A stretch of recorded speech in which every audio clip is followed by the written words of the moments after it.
Oye, y dinos algo. Tú comentabas ahorita en tu experiencia, ¿por qué crees que sea necesario este tipo de métodos alternativos? Pero sobre todo, ¿por qué crees que haya quien le entra a levantar capital a través de un Venture Capital o le entra directo ya en una bolsa? Y hablando de bolsa, hay dos bolsas en México, la Bolsa Mexicana de Valores y la Bolsa Institucional de Valores, donde estás tú. ¿Por qué pensaría una empresa en irse a la bolsa y por qué debería elegir a Viva? Mira, primero te contesto por qué una empresa debería cotizar en bolsa y para esto me regreso un poquito. Si podemos presentar la diapositiva. ¿Cómo no? Voy.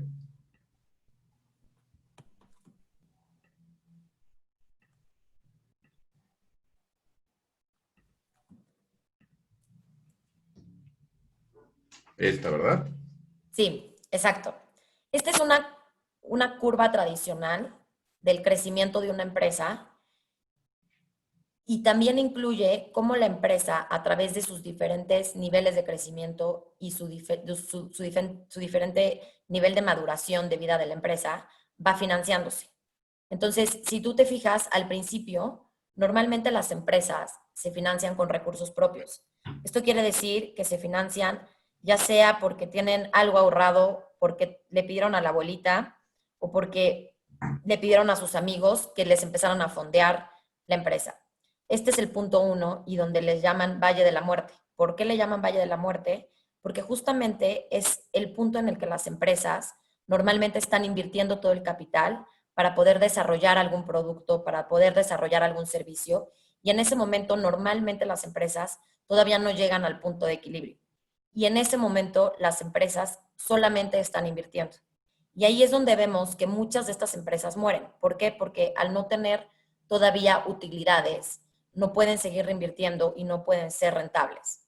Entonces, ahí es donde se necesita toda esta parte de capital emprendedor, capital semilla. Y fue un punto, un espacio en donde yo trabajé durante más de 10 años.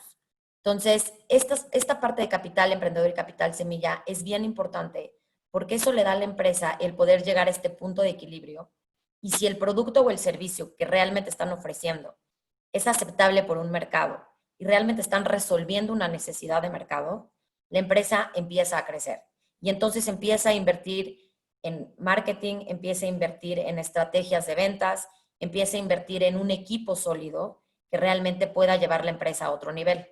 Tradicionalmente, cuando las empresas llegan a este otro nivel, ya pueden acceder, digamos que, a un financiamiento mucho más sofisticado, en donde se les dan montos mucho mayores, en donde también la exigencia de la toma de decisiones es mucho mayor en cuanto a que se necesita un gobierno corporativo. Y entonces ahí estamos en el punto en donde la empresa está expandiéndose. Y ahí pueden acceder a capital privado a través de los fondos de private equity o a deuda mezanín, que hoy en día hay bastantes fondos que tienen ambas opciones, dan capital privado o deuda mezanín. Un poquito para ponernos en contexto en este punto, más o menos una empresa en la etapa de capital emprendedor y capital semilla levanta entre, digamos que 5 millones de pesos, 10 millones de pesos, hasta 100 millones de pesos. En la parte de capital privado, ya esos montos de financiamiento se van volviendo mayores. ¿Por qué? Porque la empresa va creciendo y va necesitando mucho mayor capital. En ese momento, en la etapa de capital privado y deuda mezanín, una empresa puede levantar de 100 millones, 50 millones, 200 millones. Y todo esto es capital privado. Ahora, ¿qué pasa cuando la empresa crece mucho más y empieza a tener requerimientos de capital mucho mayores? Quiere ir a otro país, se está consolidando, necesita un equipo más grande, necesita oficinas. Ahí es donde la empresa empieza a voltear a otros lados a buscar este financiamiento. Y normalmente las empresas van a donde haya los mayores recursos. ¿Y dónde se consiguen cantidad mucho mayor de recursos? En el mercado de valores. El mercado de valores es el mercado más profundo. ¿Por qué? Porque ahí no necesitas ir con 100 inversionistas para poder lograr levantar 800 millones de pesos, sino que realmente es un mercado que te acerca a muchos inversionistas, los agrupa en lo que es el mercado de valores y entonces tú puedes obtener montos mayores de financiamiento. Esto es la curva tradicional, Pepe, y como decías, aquí estamos viendo la cuestión alternativa. Esto es como tradicionalmente se había movido el mercado de valores y el financiamiento de una empresa en los últimos años.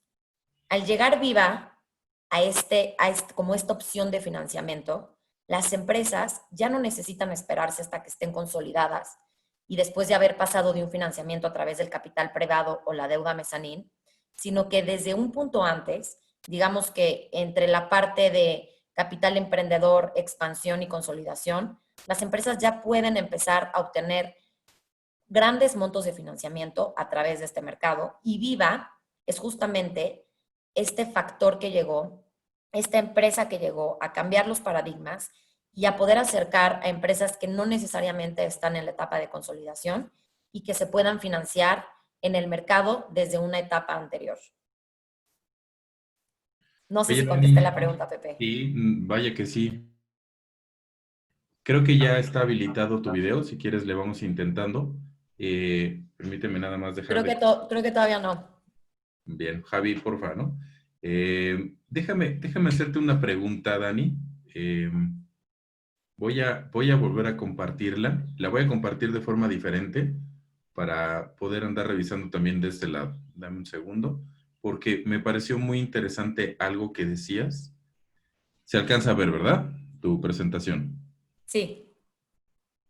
De este punto del inicio de plan de negocios al inicio de operaciones, a ti y a mí nos ha tocado ver pues varias veces cosas de este tipo.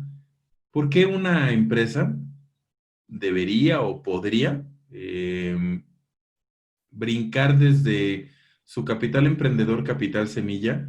¿Cómo es consciente una empresa que tiene que buscar fondeo a través de inversionistas en esta primera etapa tan temprana, porque así es como se les conoce, antes de irse a su expansión o su consolidación? Es decir, tú lo entiendes muy bien, pero ¿cómo sabe un inversionista, más bien un empresario, que debe buscarlo como capital semilla y que no es en la bolsa o que no es en capital privado en donde debe de obtenerlo?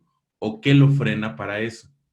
Mira, cada etapa de estas que estamos viendo en esta curva se van sofisticando mucho más. Y en esto que vemos tan corto que es el capital emprendedor o capital semilla, tiene diferentes matices también. Existe lo que es una serie A, una serie B, una serie C, una serie D. En Estados Unidos, digamos que este triangulito está muy desarrollado y hay fondos muy especializados que se enfocan en cada una de estas, vamos a decirle, subetapas dentro del capital emprendedor y capital semilla. Entonces, las empresas normalmente, como van midiendo a dónde acceder a capital, es de acuerdo a los montos que vayan necesitando y el nivel de profesionalización que tiene la empresa. Si hoy en día una empresa que está empezando llega y dice, oye, yo quiero llegar al mercado de valores y quiero levantar 10 millones de pesos porque necesito esto para fondearme, el mercado de valores no es la mejor opción para ellos. ¿Por qué? Porque el mercado de valores tiene ciertas exigencias, cierto nivel ya de sofisticación de la empresa. Cuando tú llegas al mercado de valores, tienes que tener ya un tiempo considerable que hayas mostrado tu experiencia y tu capacidad de generar negocio. Entonces, hay dos puntos. Uno, la empresa no está lo suficientemente probada. Ahí todavía quizás estás probando tu producto. Hay muchas empresas que en ese nivel de etapa, en esa etapa todavía ni siquiera saben si su producto es aceptable por un número grande de mercados, sino que en esa etapa todavía están aprendiendo y están viendo que si su producto es viable o es tomable por el mercado. Entonces, ese es un punto. Y el otro punto es, el monto que necesitan no hace sentido con el mercado porque el costo en el que incurriría la empresa para poder sofisticarse de la manera que se necesita sería mucho mayor. Entonces, casi le saldría mucho más caro prepararse para llegar al mercado que el mismo financiamiento que le esté dando el mercado. Y ahí voy al hecho de que Viva ha llegado para eficientar todos estos procesos, pero no quiere decir que una empresa que tenga 2 años en operación o que tenga 3 años en operación y que necesite 10 millones de pesos o 20 millones de pesos pueda acceder a Viva. Se puede ir preparando. Nosotros justamente hacemos eso. En la parte en la que yo estoy en Viva, justamente lo que hacemos es preparar a estas empresas para que empiecen a llegar a esos niveles de sofisticación. Y es igual, o sea, una empresa en ese nivel, en esa etapa, no necesita 500 millones de pesos. Si a ti, cuando estás empezando un negocio, te dan 500 millones de pesos, no sabrías qué hacer con esos 500 millones de pesos. Todo tiene que tener un orden, una secuencia. Yo Y sí esa sé, misma tal vez no secuencia, sería responsable, pero sí sé qué haría. Primero me voy a Cuba, yo creo. yo creo que te sobra. Pues no, no conoces mis mañas, tal vez me quedaría un poco corto. Pero entonces, todo, o sea, todo tiene que ir teniendo un orden de acuerdo al nivel de sofisticación de la empresa, de acuerdo a cómo se van tomando las decisiones, que es el tema muy importante que tú también ves ahí en el despacho del tema de gobierno corporativo. Entonces, la empresa va madurando. A lo que voy es que la empresa no tiene que llegar a su nivel máximo de consolidación ni su nivel máximo de maduración para poder acceder al mercado. Una empresa que ya haya pasado por las etapas de financiamiento de capital emprendedor y capital semilla y justamente esté en ese punto de inflexión de pasar a un private equity, podría ya estar financiándose en bolsa. Este financiamiento que está a través del mercado de valores, estamos dando financiamientos desde 300 millones de pesos, puedes tú levantar ya sea en el mercado de deuda o a través de poner tus acciones y que el mercado, el público inversionista se vuelva accionista de tu empresa, puedes acceder al mercado público. Y 300 millones de pesos, 400 millones de pesos es un monto que ya hace sentido con los costos en los que incurres para poder llegar al mercado de valores. Dani, a ver, inténtale ya con tu video. Creo que ya quedó. Vamos a ver. Ya estás. Ya, listo. Ya es feliz el público. Mira qué diferencia de esto a eso. Gracias, Dani. ¿Qué No, tal de la nada. mañana? ¿Bien? Bien, muy bien. Me hiciste levantarme muy temprano, ¿Me Pepe. sigues odiando? Vamos a las 8:30.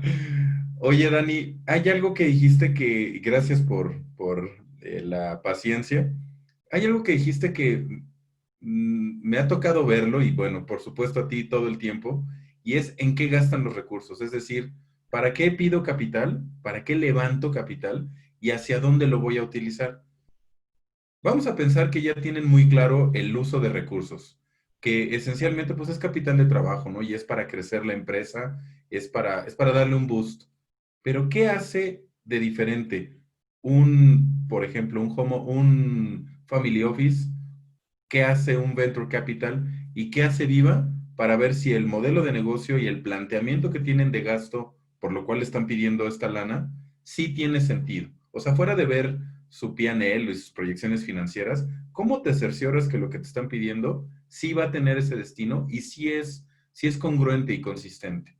Mira, volvemos a regresar a la curva y va a depender del nivel de sofisticación de la empresa en el sentido de cómo el mercado vaya adoptando tu producto o servicio. ¿Ok? Mm, Cuando una empresa está empezando y va a buscar capital semilla o capital emprendedor, lo primero que tiene que hacer es algo que se llama Product Market Fit. Eso quiere decir que tu producto o el servicio que estás ofreciendo realmente sea algo que el mercado lo necesita y que el mercado lo vaya a adoptar. mm, Entonces, tú puedes ofrecer un producto o servicio y decir, oye, esto es la gran maravilla, y ha habido millones de casos de empresas o emprendedores que creen que hay una necesidad de mercado puntual y entonces desarrollan un producto, ¿no? Por ejemplo, lo voy a ejemplificar para que esté mucho más claro. Hubo unos emprendedores que en algún punto dijeron, oye, estaría increíble crear un exprimidor de jugos y que sea un polvo que tú puedas casi, casi como medio exprimir y entonces sale jugo. La necesidad ahí estaba. ¿Por qué? Porque la gente queremos tener jugo en la mañana y sobre todo para tus mañaneras, Pepe, de una manera mucho más rápida, de una manera que no te Esto es implique, vodka, ¿eh? No sé tú qué tomes en la mañana. Pero vodka. que no te implique ir al mercado a comprar las naranjas. Entonces, estaban solucionando un problema. Entonces, ahí está, solucionas un problema. Pero la manera de solucionarlo no era la manera adecuada. ¿Por qué? Porque era meterte otra vez en el rollo de estar exprimiendo y ahora en vez de exprimir una naranja, exprimías un polvo. Entonces, ahí realmente te puede dar dinero tu abuelita, te puede dar dinero tu familia, te puede dar dinero tus amigos, puedes incluso poner tus mismos ahorros para desarrollar este producto y para empezar a hacer las primeras pruebas. Pero al final del día, ese producto no está aprobado. Entonces no hay esto que se llama product market fit. ¿Ok? Incluso puede ser un tema de timing. Hay cosas que llegaron en un tiempo adelantado y hay cosas que si hubieran llegado ahorita serían productos y servicios que estaríamos adoptando, pero que estaban fuera de tiempo. Una vez me tocó ver una empresa que tenía desarrollada una plataforma de citas hace como 20 años. Se ¿Cómo se desarrolló llama la plataforma? Digo, nomás por chismoso. No es que me vaya a una meter. plataforma de citas, pero que estaba enfocada a gente de más de 40 años. Ah, entonces no entro. La idea es buenísima. Hoy en día, estas plataformas de citas, que tú y yo no conocemos, son plataformas que están totalmente en el top of mind de la gente y se ha vuelto una necesidad. Entonces, esta empresa tenía dos errores. Llegó en un tiempo muy adelantado y además lo etiquetó como que era para personas mayores de 40. Y las personas mayores de 40, tú y yo no, pero las que conocemos, no les gusta etiquetarse como que tienen más de 40. Entonces, esa parte del product market fit es algo muy fino. Es algo que todo emprendedor debe de probar su producto y no importa que el primer producto que sacaste o el primer servicio que estabas brindando no sea el adecuado y el que realmente el mercado tome. Y por eso es bien importante que escuches a tu mercado, que tengas estos focus group en donde vayas viendo cómo pivotear ese producto si realmente no está cubriendo las necesidades. Uber, por ejemplo.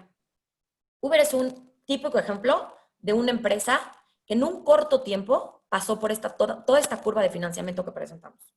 Uber, yo me acuerdo que la idea me la platicaron y no para invertir, porque si no, créeme que sería millonaria y estaría en otro lado aquí y no en la mañanera, Pepe. No, ¿cómo crees? Igual vendría tu mañanera. Pero Bueno, te platicaron la conectarías de idea, otro lado. platicaron la idea hace, ¿qué serán? Hace 15 años. Un emprendedor, de hecho, mexicano, que estaba en Nueva York y dijo, oye, ¿qué pasaría si estás en Nueva York y en vez de que llegara un taxi amarillo por ti, llegara un coche negro y pudieras llegar a tus citas de trabajo en un coche negro? La gente decía, oye, pues suena padre, pero es algo que no necesito, pues ya tengo el taxi o ya tengo el metro, ¿no? Y entonces Uber llegó con una idea de poder sofisticar la manera en la que tú llegabas a tus oficinas, la manera en la que tú podías verte mucho más profesional si llegabas en un coche negro en Nueva York y no en un taxi. Y luego el tema de agarrar los taxis en Nueva York, que se vuelve algo también complicado. Entonces, así salió Uber. Y hoy en día Uber prácticamente se ha vuelto parte de nuestra canasta básica para Bien. muchas personas. Entonces, Uber quizás pivoteó la idea del Uber Black, que era lo que ellos tenían en mente, que no necesariamente estaba cubriendo una necesidad en su totalidad, pero entonces empezó a ver cuáles eran esas necesidades de mercado y dijo, oye, esto, teniendo ya una plataforma, me puedo convertir pues prácticamente en transportar a una gran parte de la población a través de un sistema eficiente, a través de un sistema que te brinda seguridad. Y entonces ahora incluso no solamente en Nueva York, pero en los países como México, Uber se vuelve también un tema en donde tú te sientes mucho más seguro de subirte un Uber que en un taxi. Entonces, así empezó Uber. Entonces, la empresa empieza a pivotear también sus productos y servicios y a ver cómo los va adaptando a las necesidades del consumidor. Y de esa manera empieza a crecer la empresa. Entonces, ¿qué necesitó Uber en ese momento? Necesitó capital para poder hacer todo el desarrollo, para poder hacer estos pivotes, estas pruebas de mercado y entonces empezar a crecer. Y para eso también necesitas marketing, para darte a conocer. Eso. Y luego necesitas dinero para expandirte. Entonces, cuando tú ya tienes probado este negocio, cuando ya ves que un número de personas en algún lugar del mundo está realmente viendo que tú le estás satisfaciendo esa necesidad, empiezas a crecer. Y ya que está probado eso, y ya que empiezas a crecer a esos niveles, pues Uber levantó varias series de rondas de financiamiento de Venture Capital para poder ser hoy lo que es Uber. Después llegó al mercado. Pero te estoy hablando de que antes las empresas llegaban al mercado en 30 años, 50 años, 100 años. Hoy en día Uber llegó al mercado en 10 años. Punto. Entonces, a lo que voy con esta curva de financiamiento es que esa curva que presentamos ya no es en su totalidad, en estricto sentido, lo que tiene que pasar, sino que una empresa, debido a los grandes crecimientos que están hoy en día, porque las empresas ya están incorporando tecnologías o ya son empresas que nacieron de manera tecnológica, los crecimientos son mucho más acelerados. Entonces, estas empresas van necesitando capital a una manera mucho más acelerada. Y gracias a todo el ecosistema que se ha creado de diferentes actores, desde las universidades, desde el gobierno, desde la iniciativa privada, hoy por hoy existen alternativas para todos estos niveles de financiamiento. Y hoy por hoy existe Viva, en donde puedes acceder a este mercado sin necesidad de que tú ya estés en una etapa de tu empresa de maduración, sino que tú ya puedes llevar 5 o 6 años operando.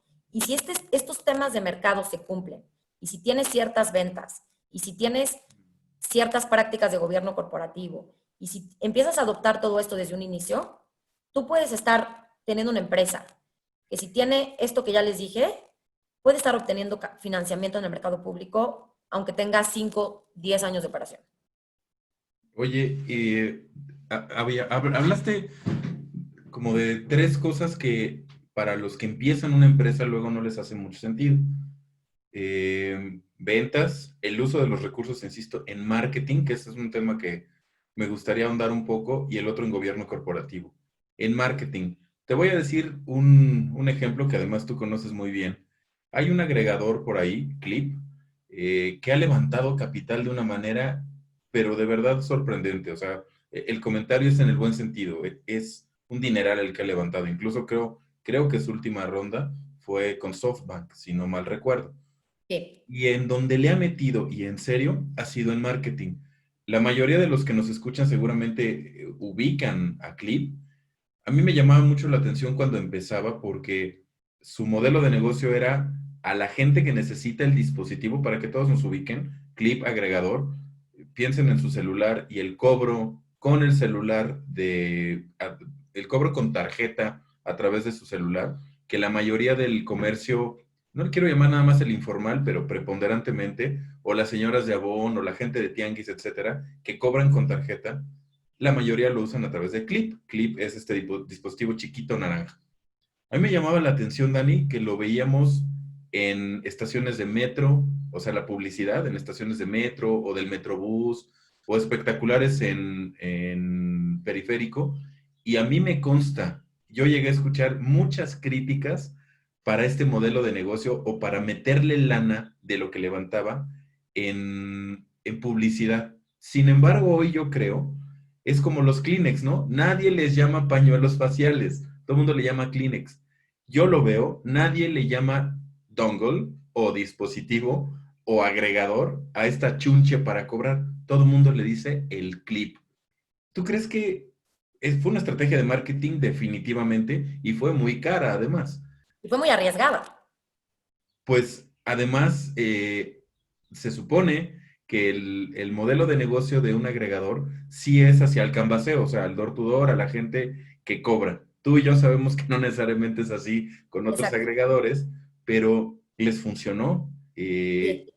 Quién sabe cuántas ventas tengan, porque además es un ticket promedio chico, pero de que les funcionó y posicionó la empresa para una próxima evaluación, pues ahí está el resultado, ¿no?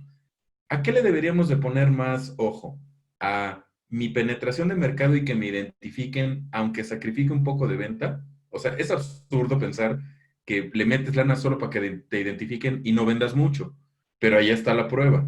Respecto a No, otros mira, agregadores, vende menos. ¿A mira, dónde crees que? justo, y justo tienes, o sea, le llegaste al clavo porque justo es el punto en el que tienes que tomar estas decisiones. Y Mm, conforme te vas sofisticando, te vas haciendo de gente más profesional que te va a ayudar con estas decisiones. En el caso específico de este agregador, que aparte es muy amigo mío también, I know. es, es un caso atípico, ¿no? Porque el aventarse realmente a hacer estas inversiones para estar en el top of mind, digámoslo así, del Kleenex, fue algo muy arriesgado. ¿Por qué? Porque ¿quién le iba a garantizar que después iba a tener más dinero? Y que esas cantidades tan grandes de dinero que estaba invirtiendo en este marketing, más todo el capital de trabajo, más todas las necesidades que se necesitan en una empresa, realmente después iba a tener el fondeo. Gracias al profesionalismo del emprendedor, gracias a Sí. la gente con la que se rodea, Sí, a los lugares en los de tiene este gran network, por ejemplo, Endeavor. Él es emprendedor en Endeavor. A mí me tocó sí, que él entrara a Endeavor. Entonces, gracias a tener esta red, él pudo realmente, de cierta forma, garantizar ese fondeo. Pero fue un riesgo. Y aquí se necesitan valor, se necesita valentía para poder llegar a realmente hacer esto, ¿no? Y se necesita obviamente armarte de un equipo bueno y que el emprendedor se haya podido dedicar no a estar en la operación todo el día, porque llega un punto en la vida del emprendedor, si quiere llegar a así es. estos niveles, que se tiene que empezar a dedicar solamente a levantar dinero para poder hacer esto. Ahora, como dije, es un caso atípico y funcionó y les ha funcionado muy bien. Y hoy en día, Clip es uno de los emprendedores de estos que platicamos tipo Uber, que llevan menos de 10 años en el mercado o 10 Sí, años en el mercado y que son emprendedores que ya han levantado más de 100 millones de dólares en fondeo y de fondos como SoftBank. ¿Ok? Ahora, eso es un caso típico, ¿no? Y hoy en día te puedo decir que una empresa así, con ese nivel de, vamos a decirle, diferenciación y con ese top of mind que hoy tiene, Clip puede llegar al mercado mañana, ¿no? mm, ¿Y qué? A ver, el público inversionista, quizás como hoy en día o como hace 2 años antes de que entrara Viva, no estaba educado para evaluar y para valorar este tipo de empresas. En donde Clip, pues sí, a lo mejor quema más dinero de lo que ingresa hoy en día, no lo sé, pero por mucho tiempo sí lo hizo. sí, Hoy en día los inversionistas, y no te estoy hablando solamente de nosotros, estoy hablando de inversionistas institucionales, las AFORES, las aseguradoras, esos inversionistas también tienen que sofisticarse en ver cómo el mundo está cambiando y hoy en día necesitan ver empresas que no necesariamente tengan en este momento estas super ganancias, sino que realmente pueda haber una empresa tipo Clip que sea atípica y que pueda llegar al mercado por el simple track que trae, por este nivel de financiamiento que trae, por el posicionamiento que ya trae, por la solución tan increíble que da, ¿no? Ahora, eso es atípico. Pero como fondo, y tú me preguntaste, oye, desde Venture Capital, ¿qué es lo que valoras en una empresa? ¿En qué se fijan los inversionistas? Claro que en las diferentes etapas hay diferentes puntos clave que se van fijando los inversionistas. En las primeras etapas, lo que hay que fijarse es en la persona, en el emprendedor. Los fondos realmente le invierten a las personas. ¿Por qué? Porque todavía no hay nada tan sustancial. Todavía no puedes demostrar un historial de ventas en donde digas, ah, no, mira, sí, él ya me ha demostrado que durante 5 años ha tenido crecimientos consolidados del 20%. Entonces ahí le inviertes a la persona. Entonces necesitas tener un emprendedor que sea realmente capaz de crecer ese negocio, que sea realmente capaz de darse cuenta de cómo pivotear la idea, de moverse rápido, de contratar un equipo de primer nivel, de levantar capital. Ahí te fijas en el emprendedor. En una etapa un poco más avanzada, que sería todavía quizás capital emprendedor o capital semilla, bueno, más bien capital emprendedor en México, ya necesitas fijarte en otro tipo de aspectos. Para mí hay un punto clave, y por favor esto anótenlo sobre piedra todos los que nos están escuchando, y tú también, Pepe, I know, que es claro que el sí. Unit Economic. El Unit Economic es la radiografía de tu empresa. El Unit Economic es en lo que hoy en día la mayoría de los inversionistas nos fijamos. Y también créeme que el capital emprendedor y el venture capital ha pasado por diferentes procesos, ha pasado también por sofisticaciones. Y hoy en día los inversionistas en esta etapa son mucho más sofisticados en darse cuenta que sí existen casos atípicos como Uber, como Airbnb, como Clip, pero también existe toda una base que necesitan sostener de empresas que realmente tengan esa tecnología, de emprendedores que tengan el nivel como emprendedores como el que estamos platicando, pero que también sus negocios sean rentables. No desde el día uno, pero que moneticen, que hagan dinero. ¿Qué es lo que está haciendo hoy en día Facebook? ¿Qué es lo que está haciendo hoy en día todas estas plataformas que nacieron y levantaron muchísimo capital? Lo que hoy en día están haciendo es viendo cómo monetizan. ¿Por qué? Porque al final de la cadena, cuando llegan al mercado, no hay producto que aguante si no tiene realmente utilidad. Entonces, desde el día uno es importantísimo que siempre midan su unit economic. Y su unit economic prácticamente es sus ingresos y su utilidad. Así. Entonces, para dar un poquito más de detalle, ¿cuánto te cuesta traer a ti un cliente? Mm, el costo por ¿No? ¿Qué es adquisición lo que de hablábamos de Clip? Clip dice, oye, yo voy a invertir millones, pero ¿cuántos clientes, ese millón, cuántos clientes me va a traer? claro. Y lo más importante en un producto o servicio es que en tu primera transacción se te regrese ese costo que que hiciste en obtener ese cliente. Y muy fácil de explicar. Yo me gasto, por decirte algo, 100 pesos en Facebook y le llego a 1000 personas, y con esos 100 pesos, si le llegué a 1000 personas, obtuve un cliente. Entonces, tu costo de adquisición, que normalmente se dice CAC, CAC, te costó 100. ¿Cuánto te va a cobrar esa persona que trajiste con esos 100 pesos? ¿Cuánto te va a pagar? Oye, no, pues, vamos a poner un ejemplo, Uber. Seguimos en el mismo ejemplo. Un viaje en Uber te cuesta, vamos a ponerlo así, 50 pesos, 100 pesos. De esos 50 pesos, una parte se la queda el chofer y la otra parte se la queda la empresa, Uber, ¿no? Entonces, ¿cuántos viajes tiene que hacer esta persona que tú obtuviste con 100 pesos para que por lo menos te cubra esos 100 pesos? Tendría que hacer, vamos a suponer, 3 viajes. Entonces, los negocios se vuelven mucho más rentables con 2 cosas. Con el Customer Acquisition Cost, que quiere decir que casi lo ideal sería que si te costó 100 pesos traer ese cliente, por lo menos en su primera transacción, en su primer viaje, ya te haya regresado ese costo que incurriste para traerlo. Y después, ¿cuánto tiempo ese cliente te va a usar? Y eso se llama Lifetime Value. Entonces, esos 100 pesos, si este cliente que tú trajiste es un cliente de calidad y es un usuario de calidad, ¿cuánto te gusta? ¿Tú cuánto tiempo llevas con Uber? Pues por lo ¿5 menos años? 6 años, sí, claro. 6 años. Entonces Sí. tú imagínate, a Uber cuánto le costó traer que Pepe usara Uber. Le costó seguramente 100 pesos, O porque lo menos. viste en Facebook. Mm, Y ahora tú cuánto dinero le has regresado a Uber. bastante. Entonces, Mucho más que 100 pesos.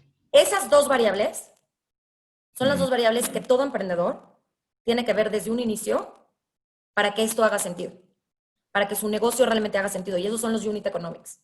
Los unit economics se construyen con el Customer Acquisition Cost. Entonces, por cada transacción, ¿cuánto voy a ganar? Qué Oye, bárbara. te cuesta 20,000 pesos traer el cliente y te va a dejar ¿Cuánto, 1000 pesos cuánto, en 3 años. No claro, hay sentido de negocio. cuánto te deja y en cuánto tiempo, ¿no? Exacto. Claro. Entonces, eso es bien importante. Pero este tipo de pruebas, este tipo de validaciones, o sea, para que Clip haya llegado a tomar la decisión de poner los espectaculares en donde los haya puesto, quiere decir que ya pasó por una cantidad de pruebas. Eso se llama A/B testing. Y tú vas probando qué te va dejando más dinero. Oye, si le abro la llave a Facebook, o si le abro la llave a los espectaculares, o si le abro la llave a hacer una estrategia de webinars, o si le abro la llave, y tienes que ir midiendo todo, cuánto te cuesta y cuánto te deja ese cliente. Entonces, en esa etapa es importantísimo esto. Ya cuando las empresas empiezan a madurar, pues ya evidentemente esto ya lo tienes mucho más planchado, esto ya lo tienes mucho más sabido. Entonces, ya es cuando empiezas a pedir otro tipo de financiamiento, y los inversionistas son mucho más sofisticados para darte otro tipo de financiamiento. Fíjate que esta clase de oro que acabas de dar en 5 minutos, es que es en serio, Dani. Nos ha tocado ver desde nuestro lado como asesores, tanto del lado del emprendedor que va a recibir capital como del lado del fondo que va a soltar lana para esto. El costo de adquisición de clientes es algo que siempre se habla, pero nunca se habla de y en cuánto tiempo lo recibes, ¿no? Exacto. Siempre, bueno, que el costo de adquisición de clientes sea menor y se cubra rápido. Pero ¿qué es rápido? Y va, pues creo, salvo que me digas lo contrario, en función de tu modelo de negocio, ¿no? Exacto. Y qué es el costo de adquisición de cliente para qué tipo de negocio que estás haciendo, ¿no? En el caso de un agregador, pues es inmediato, o sea, es ven y transacciona. Lo Y que hemos hagan visto, muchas transacciones eso, lo para que hemos se cubra el visto. costo de los espectaculares y Y que si muchas no, personas hagan muchas transacciones. claro, y si no se duermen en la operación, ¿no? Porque de Entonces repente, también ahí entra el ticket promedio. eso, a eso iba. Lo que me ha tocado ver que ocurre en esta industria es, ten tu dongle. Ah, perfecto, ya lo tengo. Al cajón. ¿No? Número uno. O sea, sí es un cliente, pero no es un cliente activo. Número Exacto, uno. O dos, es un cliente que empieza a transaccionar con un ticket promedio chiquitito y al cajón. O, exacto. o empieza a tener, que creo que esa es otra, la problemática del modelo de negocio, ¿no? O sea, es que no me pagan en tiempo, es que me tardan mucho, es que me quitan mucho dinero por la transacción, porque también la información de la transacción es importante. Me voy a ir un paso atrás de lo que decías, porque yo ya había oído cuando empezaban los Venture Capital y los Private Equity Fund, pero te estoy hablando hace quizá 8 años, mucho el hiring acquisition. Sí le meto lana, sí me interesa, incluso cuando hay hasta takeovers, me interesa siempre y cuando el founder o el director de operaciones o el CFO, los key managers que detectan, se queden. O sea, te meto lana empresa, pero te meto lana siempre y cuando a los cuates que hoy conocí que trabajan contigo, les ofrezcas quedarse y los garantices por lo menos 3 años, que es como el ciclo de vida de un break-even, ¿no? Sí. Y ahí vienen los vesting schedules o ahí vienen los proyectos donde van a subir a los directivos, no solo a lana, sino a sociedad. Que pues eventualmente todos son vesting schedules o ESOPs, stock options, employee stock options planning. Y lo que me ha tocado ver es que sí se engancha la gente, es decir, cuando empiezan a monetizar hacia dónde va la empresa en la evaluación, es decir, hoy le meto 100 millones por el 10%, tirándole a que en 3 años esos 100 millones se conviertan en 300 millones, los empleados se quedan no por lo que ganan ni sus bonos, sino por lo que, la camiseta, ¿no? De, ya soy Claro. también socio y es una empresa que va para arriba y yo la cuido para que vaya para arriba, ¿no? Tocaste un punto importantísimo, porque a ver, a ti te pueden ofrecer stock options y todo lo que dices es cierto. Es un súper incentivo, la gente está súper feliz, te pones la camiseta. Pero cuando haces líquido, es stock option. Normalmente, en todo este ciclo que vimos, las empresas, bueno, más bien los fondos de capital, cuando le invierten en una empresa, no lo hacen para que el emprendedor o los empleados hagan cash out. Puede haber algunos casos, y en varios casos se ha dado, que te dicen, oye, te voy a invertir 100 millones de dólares y de esos 100 millones de dólares, solo el 20% se va a hacer para cash out. Mm. Entonces es cuando realmente empieza a tener sentido porque ya empiezas a ver que tiene un valor todo el tiempo que le estuviste invirtiendo y demás. Entonces, normalmente hay fondos en los niveles ya un poquito más de, incluso más adelante de private equity, que dejan que los mismos empresarios o emprendedores hagan cash out, pero no todos. ¿En dónde es donde realmente como empleado puedes hacer líquido este beneficio en el mercado? Claro. Como todos los empleados de Google. Cuando tú llegas y te contratan en Google, tienes un paquete que incluye ciertas acciones de la empresa que están en el mercado y te dicen, tienes un año de lockup o tienes 6 meses de lockup. ¿Qué quiere decir? Que yo entro a Google hoy, me dan mi sueldo, me dan mi bono, pero además tengo un cachito de acciones de Google. Y eso no lo puedo hacer líquido, o sea, no puedo ir a venderlo al mercado público en 6 meses. Pero después de esos 6 meses, si esas acciones suben o bajan, o suben o bajan, yo es una manera de que me pueda hacer líquido. Y eso se hace en el mercado. Yo conozco un director general, Dani, que trabajaba en un banco y después se fue en el banco trabajaba como, era una especie como del CFO, pero era el segundo al mando, era el DGA en realidad. No ganaba mal, tenía buenos planes, pero solamente incentivos económicos, no le daban acciones y él quería. En esta otra empresa donde se fue, le ofrecieron acciones y ganaba un poquitito más de donde estaba. Poquito era un 10%, pero en acciones, cuando se las asignaron, tenían un lock-up. O sea, no las vendes.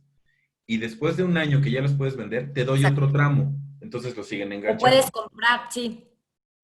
¿Y qué es Oye, lo que Pepe, creo que pasó? tenemos algunas preguntas del público y también creo que hay un tema importantísimo que no hemos tocado, que es el gobierno corporativo. A eso iba. A eso iba con este ejemplo. Este cuate tuvo como incentivo en su KPI que mejorara el gobierno corporativo. Es Ok, decir, te doy tus acciones siempre y cuando fortalezcas además, porque era una empresa con mucho legacy. Y lo logró. La verdad es que le fue bien. ¿Tú te fijas en gobierno corporativo, además de el costo de adquisición por cliente o de los unit economics o de el life and value? ¿Tú te fijas, tú viva, te fijas en el gobierno corporativo y por qué? no, a ver, yo viva, claramente que me fijo en el gobierno corporativo. A ver, uno de los requisitos indispensables para poder llegar a cotizar en el mercado, ya sea con deuda o con capitales, es que tengas un gobierno corporativo sólido. ¿Y eso qué quiere decir? Que tengas un consejo de administración con mínimo de independientes. Porque una cosa es que pongas a tu cuate, a tu tía, a tu abuelita, a Eso tu no pasa. hermano en el consejo y otra cosa es que llegue un independiente que ya tiene una responsabilidad de que las decisiones se tomen de una manera transparente. Entonces, uno de los requisitos, y no son requisitos solo puestos por Viva, son requisitos puestos por la Comisión. La Comisión Nacional Bancaria y de Valores puso estos requisitos y uno de ellos es el gobierno corporativo. Ahora, desde etapas tempranas, en los fondos de Venture Capital, que fue donde yo trabajé, se empieza a educar a la empresa en tener este gobierno corporativo. Normalmente los fondos de Venture Capital, y tú lo has vivido porque tú eres parte de un consejo que compartimos, ya empiezan las empresas y los emprendedores a sofisticarse en este tema. Y es importantísimo que desde el día uno tengas mentores, tengas advisors, tengas gente alrededor tuyo que te ayude en la mejor toma de decisiones, porque esa es la clave también para la empresa. Entonces, desde esas etapas, normalmente un fondo sofisticado te pide un asiento en el consejo. Así es. Ellos son accionistas, entonces no son independientes. Pero ya desde ahí empiezas tú a formar este grupo de gente que te ayuda a tomar las decisiones. Es importantísimo para llegar al mercado tener independientes. Pues Entonces, sí. gente de fuera que tenga mucho mayor objetividad, digámoslo así, y tenga una visión diferente de la empresa porque no es accionista, entonces no tiene un interés directo en la generación de, obviamente quiere que la empresa crezca, pero al no ser accionista hace que pueda tener una visión independiente. Entonces, es importantísimo que desde el día uno los empresarios y los emprendedores se hagan de mentores, de advisors, empiecen a tener prácticas de consejos, que los consejos se hagan cada 3 meses, que lleven las actas. Tú sabes también lo importante que es el tema de llevar las actas, de tener todo documentado y que todas estas prácticas las vayan haciendo un hábito.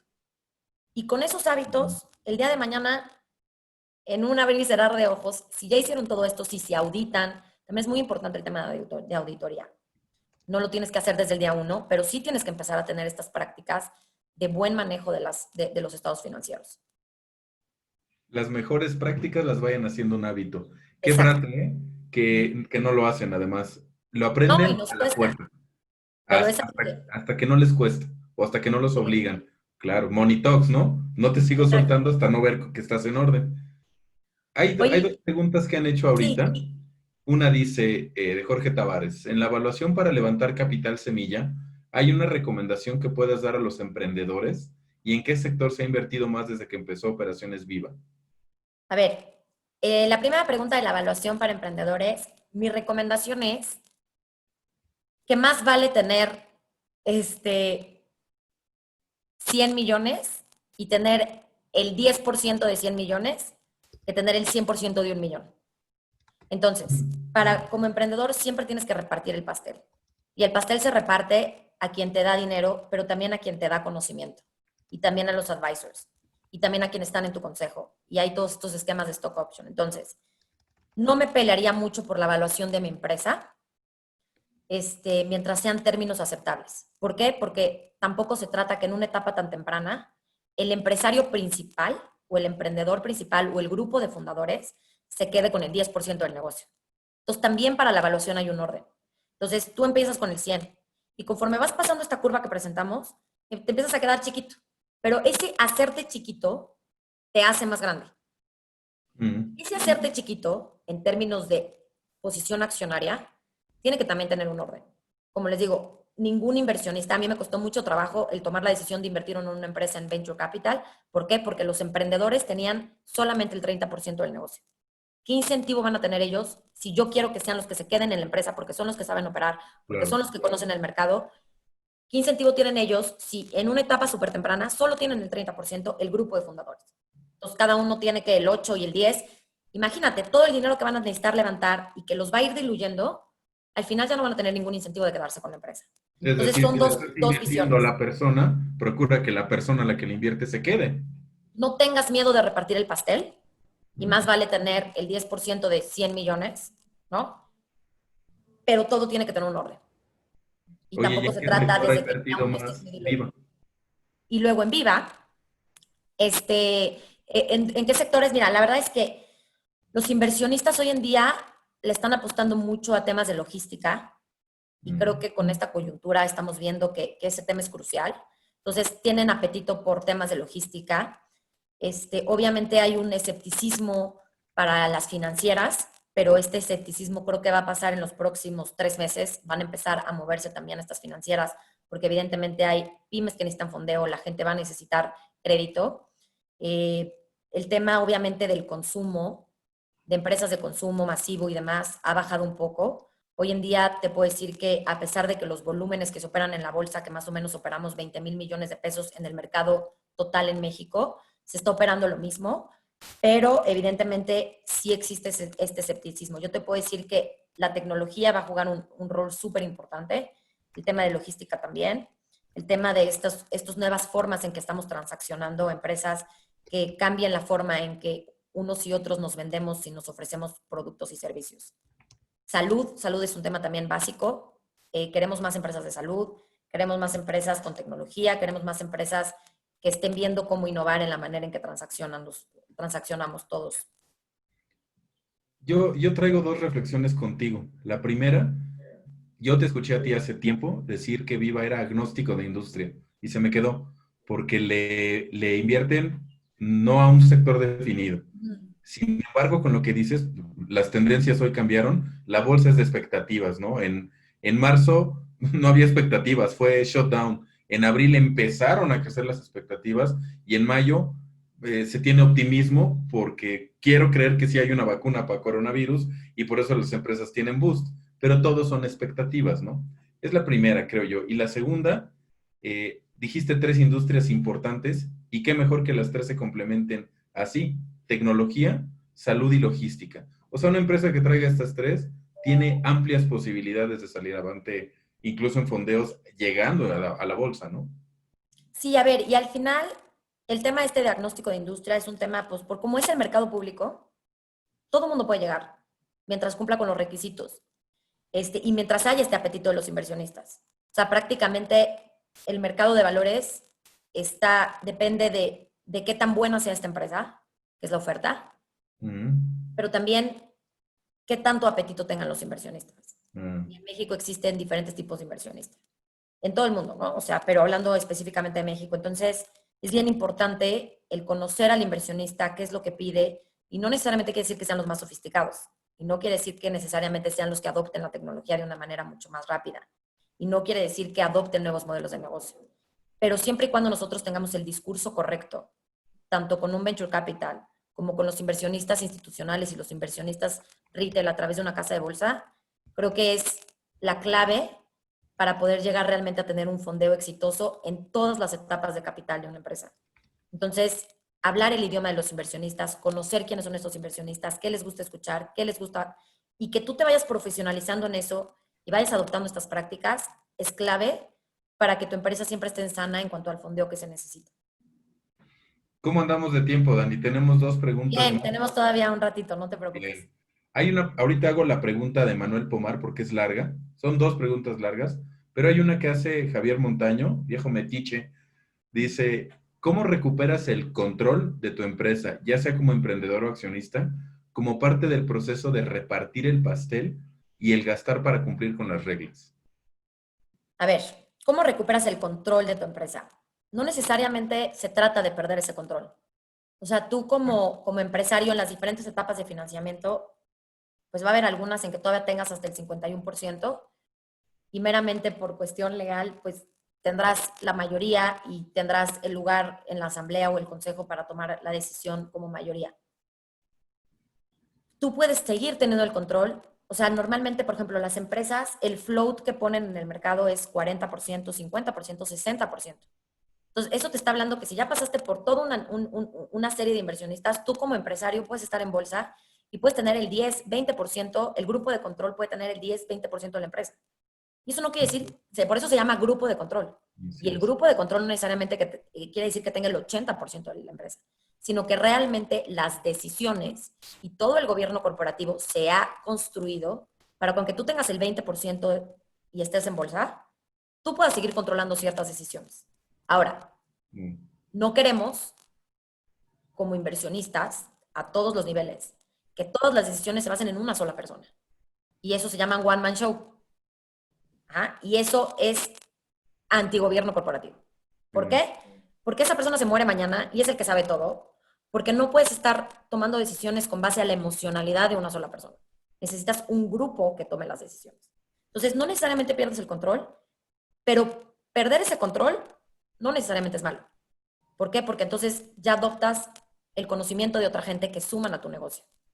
Y que además depende para qué levantas capital, ¿no? Hay veces que levantas capital para vender la empresa.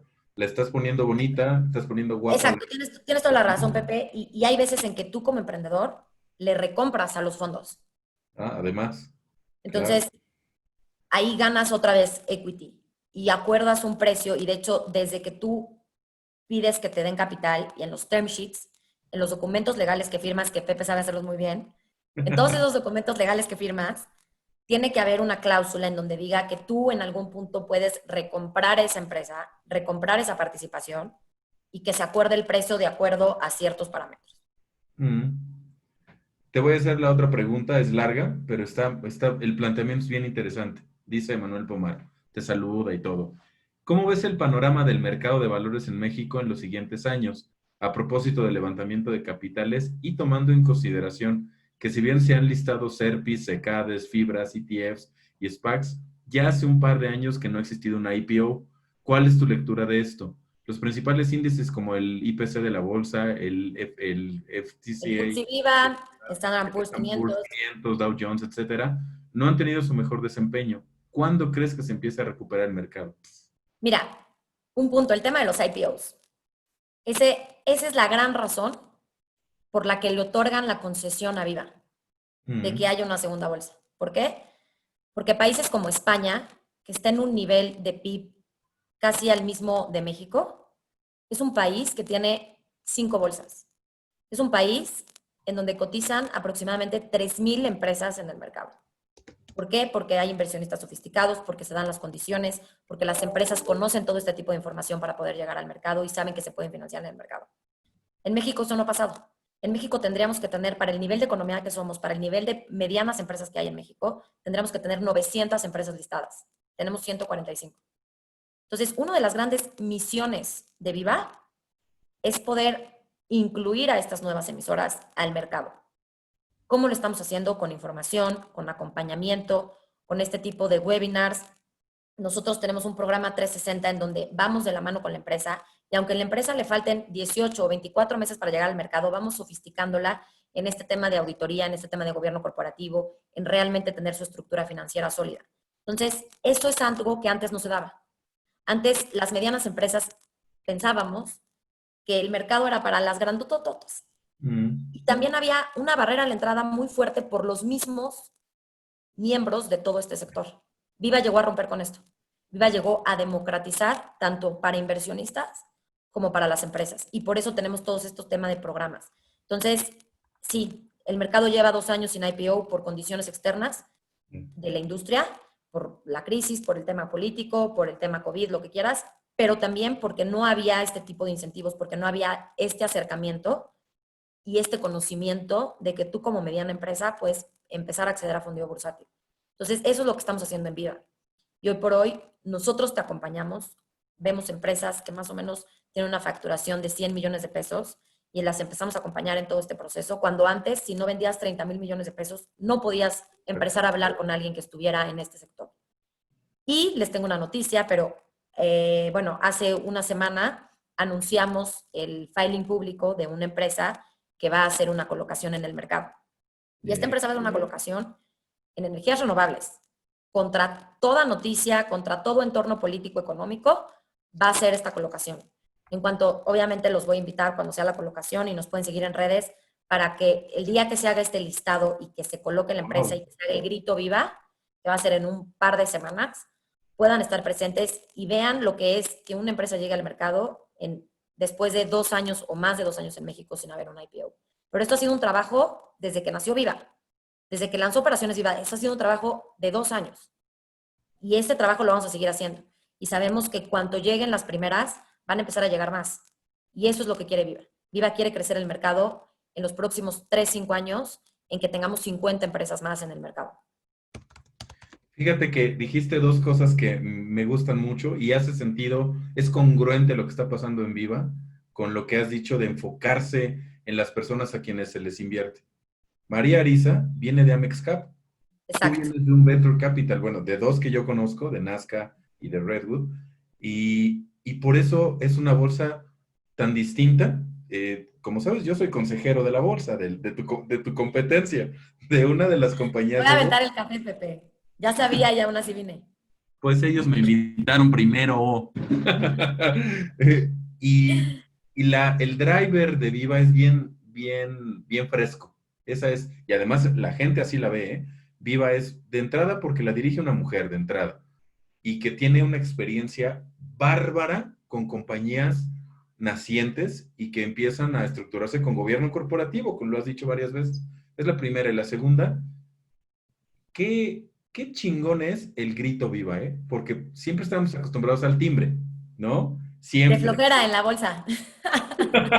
No voy a decir nada, no puedo, pero estamos acostumbrados al timbre. Y el grito viva es algo de lo más cagado que me ha tocado ver. He visto todos, y acá el grito y las ¡Viva serpentinas. México! A eso iba. El contexto que tiene, dijiste que quieren crecer el mercado en 5 años y aventar 50 emisoras más. Es súper ambicioso, pero México lo necesita. A eso iba con tu grito viva. El juego de palabras de viva, porque además el acrónimo de viva sería VIV, nada más, no viva, ¿no? Muy buena estrategia de marketing, hablando del marketing. Hay otra pregunta. Contestaste la pregunta 2 de Emanuel porque decía cuál es la estrategia de Viva. ¿Qué le dirías a todas estas empresas? Ok, por las circunstancias. A ver, como les dije, o sea, las circunstancias nos hacen más fuertes.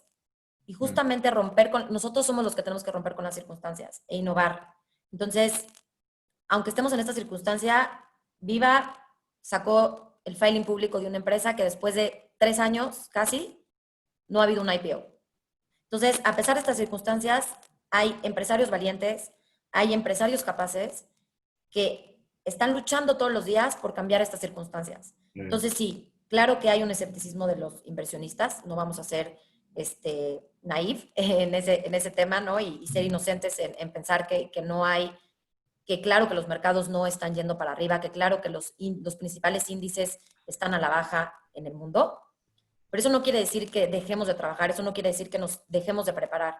El mensaje es seguir preparándose para estar listos, para que en cualquier momento que haya una ventana de mercado, ya sea en los venture capital, ya sea en los private equity, ya sea en el mercado de valores, tu empresa esté lista para poder recibir el fondeo y el financiamiento que necesita.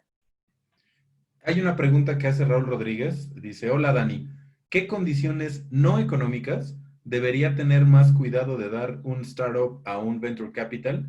¿Qué sí y qué no ceder?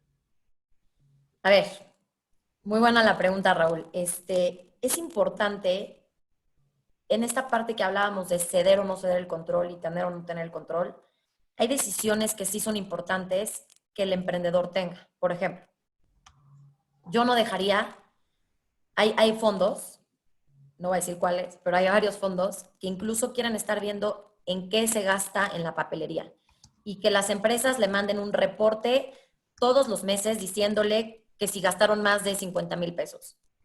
Mm, Eso no, eso yo no cedería, porque ahí pierdes juego, porque ahí dejas tú de esta capacidad que tú tienes como emprendedor de moverte, de tomar decisiones, de moverte rápido, y por eso te diferencias de un corporativo, y por eso haces las cosas mejores, porque no tienes esta burocracia atrás.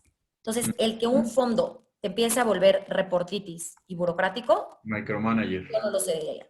Ahora, claro que hay decisiones importantes que las debes de rebotar en tu consejo, y por eso siempre es bueno tener a tus aliados en los consejos, poder cabildear las decisiones antes Claro. dentro de tu consejo. Es una práctica que se hace muchísimo, poder estar en comunicación con tus consejeros, estarles informando las decisiones, pero no informarles que si compraste papelería o no compraste papelería. Entonces, eso yo no cedería. Más allá, creo que no cedería en una etapa temprana algún tema que te digan que ellos están obligados a escoger a qué otros inversionistas metes a tu negocio. Muchas veces lo que ha pasado, y esto es un caso real, y este caso me sé, hay otros 20,000 casos, muchas veces los inversionistas que no son tan entrepreneur friendly, Mm. que tienen un interés Hay económico varios, ¿eh? simplemente, lo que hacen es ponerte cláusulas en los term sheets de que ellos tienen que escoger quién es el siguiente inversionista y si ellos no están de acuerdo con el siguiente inversionista, no te invierten. Entonces ahí te pierdes varias oportunidades. Entonces eso tampoco yo cedería. Qué buena está. Es decir, no dejar que se metan en la operación necesariamente, ¿no? Esto Exacto. es algo que pasa constante. viene tu dinero, ponme límites, ponme un presupuesto, yo Claro, oscilo en ese presupuesto, si me salgo te pido permiso, pero si no, déjame operar libremente, porque además yo conozco mi negocio, tú le metes lana, pero yo soy el que lo conozco, ¿no? exacto. Oye, cuéntanos una anécdota, la que tú quieras, Ya me publicable, tengo que ir, Pepe. personal, profesional o lo que tú quieras, que quieras compartir con el público, la que quieras. Pero anécdota, o sea, De lo de que lo que tú sea. quieras. O digo yo las que conozco, como tú quieras.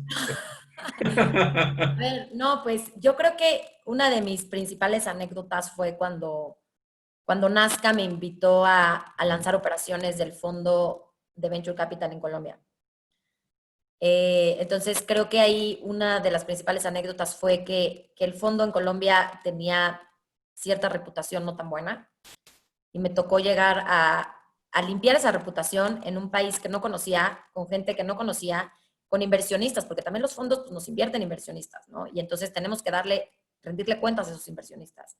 Entonces, llegar a un país sin conocer nada y Mm. poder haber lanzado un fondo con una primera inversión en una empresa muy buena que se llama Platzi y convencer a un mismo colombiano que un fondo colombiano que tenía presencia en la TAM invirtiera en su negocio cuando él ya era un emprendedor que había pasado por fondeo de Silicon Valley y de aceleradores importantes en Estados Unidos. Él no quería fondeo colombiano. ¿Por qué? Porque sabe la burocracia que hay en los países latinoamericanos y sabe lo que se tardan los países latinoamericanos en invertir, sobre todo por estructuras burocráticas y en Colombia todavía más con todo el tema que traen por el tema del lavado de dinero y demás. Entonces, esa fue una anécdota que creo que es algo que voy a recordar, el poder hacer esta inversión en una empresa que necesitaba el capital rápido y que yo me estaba probando como fondo, y haber llegado a un país prácticamente desconocido. Creo que pues es una anécdota. No sé si quieras contar otra tú, Pepe, cuando nos conocimos A en mí el no, consejo a mí no me embargues. del otro agregador de pagos. Sí hay una anécdota que quisiera compartir y fue cuando te conocí que tú no la sabes. Esta Eh, seguro es más divertida que la mía. Más o menos. Digamos que no la conoces. Llego a las oficinas de este otro agregador en México y has de saber que alguien estaba ocupando el lugarcito que yo siempre ocupaba cuando iba. Y entonces llego, veo a alguien sentada y le veo acá la cabellera medio güereja y le pregunto a un amigo mío que se llama Alejandro Herrera, le dije, oye, ¿quién es esa güera que me está invadiendo mi lugar? Y me Buena. dice, esa güera es la que ayuda a pagar tus honorarios, güey. Es la fund manager del Facebook. Ok, que se quede en el lugar, no hay problema. Así te conocí. Así con tu cara seria y estabas hablando por teléfono, seguramente regañando a alguien, y estaba viendo. Ese día también fue tu otro partner que estaba ahí sentado también. Eh, pues a mí me tocó recibirte, si no mal recuerdas, cuando de ahí nos conocimos, cuando pues los documentos de propuesta para la inversión que hicieron en este otro agregador, ¿no? Que no digo cuál porque Bill Pocket no me dejaría. Fue muy satisfactorio porque fue de las más duras negociaciones en los detalles de los term sheets. Hasta ahora, olvídate de Bitpocket, que nos ha tocado ver, no me ha tocado ver a alguien que entendiera con ese nivel de profundidad el negocio, sin conocer el negocio, porque no lo conocían, Sí, no. las preguntas que hacían y hacia dónde llevamos el term sheet, fue algo bien educativo para nosotros, mucho. Porque, Aparte nos tocó estar, o sea, a Pepe y a mí nos tocó estar o sea, nos tocó estar de dos lados de la mesa. O sea, Pepe estaba como parte del emprendedor y yo estaba como parte del fondo. Entonces nos tocó negociar, ¿cómo olvidarlo? negociamos bien. Negociamos, pues ahí siguen, negociamos bien. Y mira, tú ya te moviste a Viva. Fue, Exacto. fue Para que llevemos ese agregador a Viva también. no estaría mal, ¿eh? No estaría mal. Oye, Dani, pues una de las secciones, hablando de tu tiempo, que tenemos en LSA es el profesor pregunta. Ok. ¿Has visto La Casa de Papel? Vi 3 capítulos, No, perdón. no has vivido, necesitas verlo. Eh, Tengo tres preguntas para ti. Tú vas a escoger qué tipo de pregunta te voy a hacer. ¿Personal, profesional o sorpresa? Ok. ¿Qué quieres que te haga? Profesional. ¡Qué cobarde eres! No voy a decir nada que no sea publicable. Cuando llegaste al fondo, a Nazca, en Colombia, que además eras muy chiquita, o sea, estabas muy joven, ¿qué te costó más trabajo? ¿La juventud? ¿El que fueras mujer? ¿O un país donde fundamentalmente se tiene la concepción que todo es lavado de dinero? ¿Cuál fue la primera que tuviste que romper? Porque te fue muy bien. Yo creo que la juventud. Sí, So, o sea, la verdad es que, a ver, la juventud y el ser de un país diferente, porque cuando estás representando un fondo y tú vendes a los inversionistas que vas a estar atrás de las empresas, que las vas a manejar, que sabes cómo hacerlo y ellos te compran esa experiencia, al final del día, si no hay alguien más que haga esa chamba y no hay otro socio que pueda hacer esa chamba, pues está confiando en ti el dinero, el empresario. Y ellos juraban que por mi edad y también un poco por ser mujer, pues mm, no iba a poder llevar las cosas a cabo y también había una desconfianza de que no fuera colombiana. Pero creo que todos esos puntos, gracias al equipo, gracias a los socios, gracias a la presencia que tiene Nazca a nivel LATAM o que tenía Nazca a nivel LATAM, se pudo romper con todo eso. Pero sí, la verdad es que sí, en ese sentido, ahí, en ese momento, creo que lo que jugó en mi contra fue la juventud. wow, increíble. Y ve ahora, ¿no? Sigue siendo muy joven, Dani, para lo que Claro, haces. los años no pasan y este año no se cumple. Los niños se hacen viejos, nosotros no. Exacto. Hay una pregunta que hicieron en Facebook, estamos transmitiendo en Facebook Live. Javier Rosas dice, ¿qué requisitos necesito para tener acceso a Viva? Ok, mira, prácticamente hay cuatro requisitos. Cuatro requisitos de la Comisión Nacional Bancaria de Valores. Punto número uno, el gobierno corporativo. Si eres una SAPI, necesitas tener mínimo un consejero independiente, que era lo que ya platicábamos. Necesitas también tener un comité de prácticas societarias. Todo eso te lo arma Pepe. Pero ¿Escucharon? el tema del gobierno corporativo es esos dos. Necesitas tener estados financieros auditados mínimo 2 años, si eres una SAPI. Y necesitas también tener para capitales, esto solamente es para entrar al mercado de capitales, 72 millones de pesos de capital contable. Si quieres entrar en el mercado de deuda, no se necesita 72 millones de capital contable, pero ahí necesitas una calificación crediticia por parte de una agencia calificadora. Y el otro requisito es para que tengas los estados financieros en una norma que se llama IFRS, en vez de la norma NIF.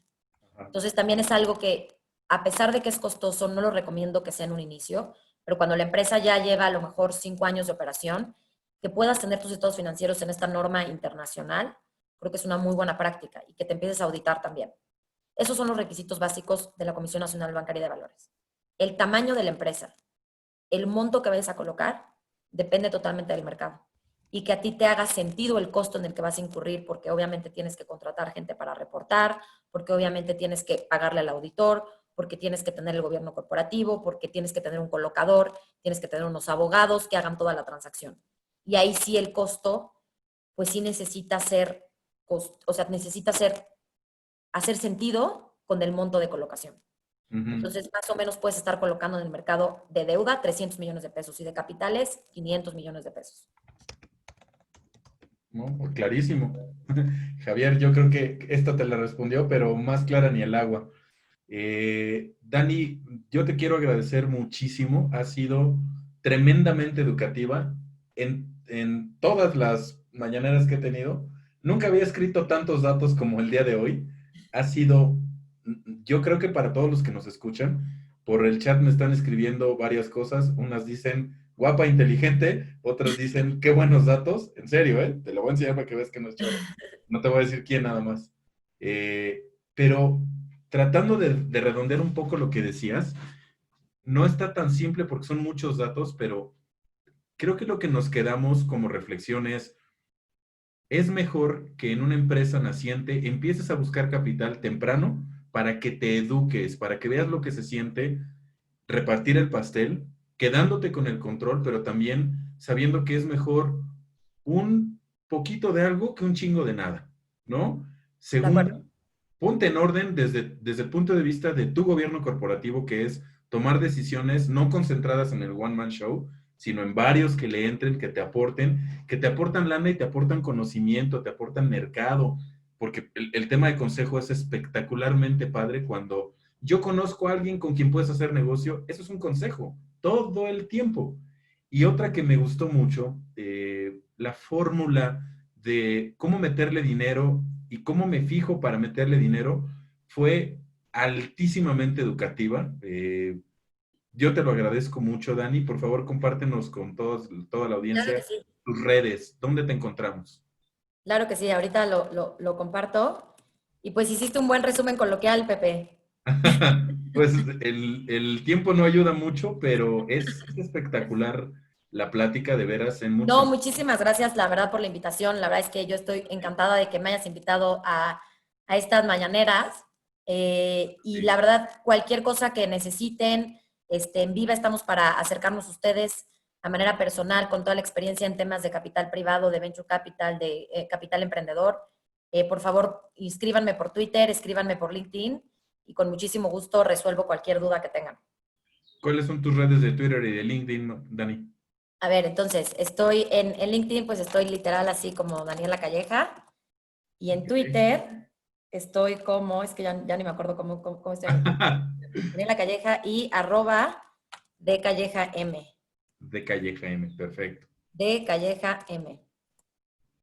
Ahí lo puse. Perfecto. No sé si Ahí se ve al está. público. No, creo que lo Sí, mandé a todos los panelistas nada más. está bien. Ah, ¿y participantes? Ok, muy bien.